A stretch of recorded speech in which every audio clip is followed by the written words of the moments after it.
هون سكوشي الزبدة، سكوشي الجبنة، دامبلينجز، هون سكوشي الفراولة، وهون سكوشي الخبزة أو توست.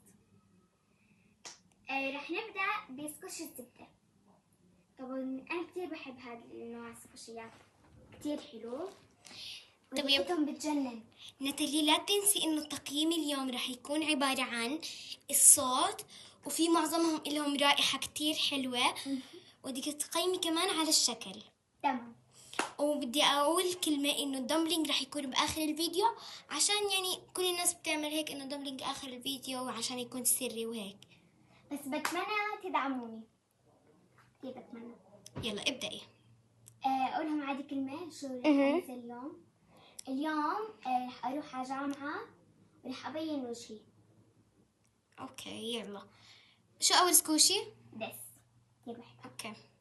ريحتها بتجنن، شكلها بتجنن، وملمسها سمعين الصوت، خرافي. سمعين الصوت بجنن. واو.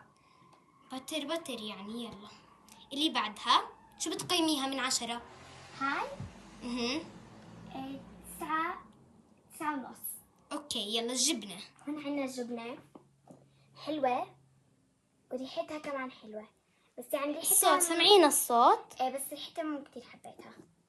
صوتها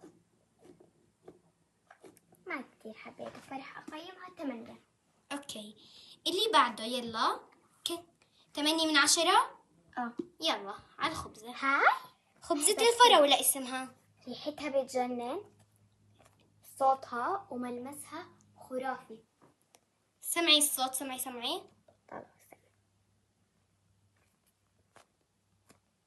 كتير حلو.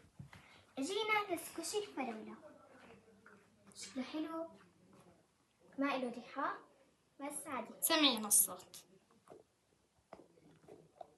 كتير حلو. يلا كم التقييم؟ 8. نسيت أقيم هاد. كم؟ 10. اوكي 10. صار عندنا 11. الزبدة 9. لا والجبنة كم؟ قيمتها 9 ونص. والجبنة 8. والفراولة 8. يلا الدمبلينج، يلا الدمبلينج آخر إشي، أحلى إشي. سيكريت. بس لا تقول له لا عينيها هذا مو مبينين عشان لأنه أنا ضليت ألعب فيها، وكل ما أفتحها بنصدم. كيف بتفاجئ كيف طلع لي سيكريت. هي لأنها كتير حبتها، فنقت إنه يعني حبتها كتير، فضلت تلعب فيها وراحوا العيون. وجيهم الشكل من جوا كيف الجليتر. واو. كم بتقيميها من الريحة؟ من ناحية الريحة ما إلها نفس الفراولة، اوكي. بس من الشكل والملمس بجنن. شو كم بتقيميها من النهائي؟ 8 ونص.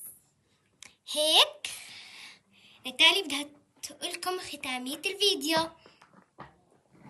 أهلا وسهلا فيكم بقناة سوبر بودي، بتمنى تدعموني وأنا كتير بحبكم. باي باي باي.